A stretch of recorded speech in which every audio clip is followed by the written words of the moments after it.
Nothing is so useless as doing that which should not be done at all. Peter F. Drucker. My friends, everything is up for the day. It is one of those days. It's one of those Fridays, again, where the market ends in an up move. Now, I will say that Bitcoin up 0.01% is pretty much flat. But let's look first at the S&P 500. We've ended the week with a red spinning top. Of course, look at all the volume here. And we didn't have any corresponding volume on the top where we saw the S&P move up and hit its high. But we do have an interesting red spinning top. And again, I'm not putting a whole lot of faith in that because I didn't have a lot of energy topping us off there.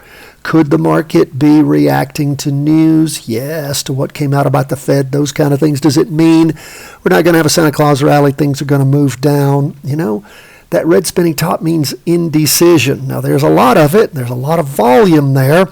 But, of course, we saw where that volume came and all that down move came on Wednesday afternoon and on Thursday. We saw on Friday a lot of movement in the morning up and down. And then, of course, we saw things move up in the afternoon and ended up 0.86%. So I wouldn't be pulling the trigger on a down move is what I am saying here. So, again, and we've seen red spinning tops before, haven't we? And then the market shot off again. So that may be happening. Look at the NASDAQ. The NASDAQ green spinning top, it had a nice candle heading up this week. And that, of course, again, just like the S&P was burned off on Wednesday and Thursday, market popped up just about the same as the S&P. S&P 0.86%, NASDAQ 0.87% on Friday. So again, you know, we can see where the 2-day had all this volume and head down. We can see also where we had nice volume where it topped in the interim. But again, that's the 2-day chart. That's not our weekly chart. So we'll continue to watch as we get into Christmas week to see just what happens. What about bonds? Bonds recovering a little bit in the morning and held it some in the afternoon, 0.57%. Bonds, of course, had a big down day on Thursday. And again, a big red down candle for the week and lots of volume there. So we'll keep our eye on things and see if bonds just continue to move on down as we end this year. What about gold? Gold pounding up for the day, over 1%, 1.04 to be exact. But of course, we see 3 down candles on the weekly. This was the Thursday, Friday, and we see the previous low on the Tuesday, Wednesday was 238.82, 238.73. So it did get a little bit lower. And again, gold sliding along sideways. Did pop up last week, but again, rolling back over this week.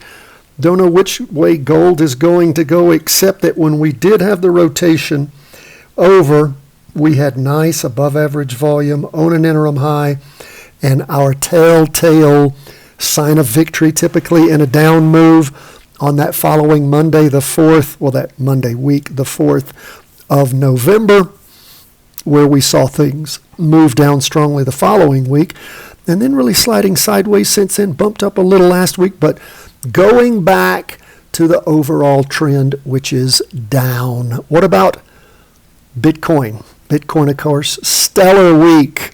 But look at the volume. Lacking there. Lacking on the 2-day too. Haven't had an above average volume on the 2-day candle since November 22nd.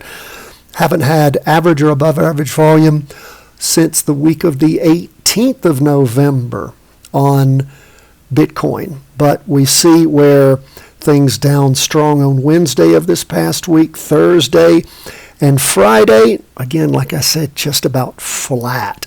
So don't know if Bitcoin's simply digesting the gains, getting ready to pop up again, but it did peel back that super high that it went to earlier in the week on the Monday, Tuesday. So that is where we are as we move into Christmas week. Hope you guys are looking forward to a great holiday. Thank you so much for being with us. Merry Christmas. Trying to get this out as early as I can to you. I'm out here in the West. Be heading back east in a couple of days. God bless my friends. All the best from everyone at chartingwealth.com.